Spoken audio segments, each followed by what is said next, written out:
Hello, this is David from MarineMax Lake Hopatcong. I'm showing you a brand new 2026 Harris 210 cruiser. We have the metallic blue on the outside. This is a tri-tune with a 325 chassis. It's a single lounger dual helm floor plan. I'll show you that when we get up on deck. It does have the safety rails on it.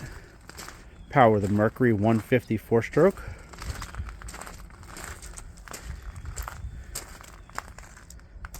Hop up this Lillipad ladder. It's the upgraded ladder for the boat. You can see the single lounger floor plan right here with a charge port, a cooler underneath this aft seat. Built in, standard. As we walk forward, there's a pass-through door right here that you can lock and keep in.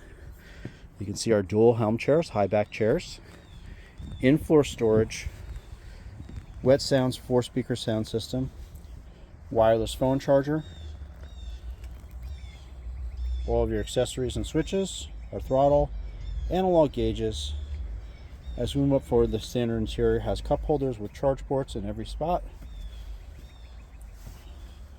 We'll spin around and get you the rest of the boat. This boat is available at MarineMax Lake Hopatcong. Just want to add the Power Bimini that's up top as well. Thank you.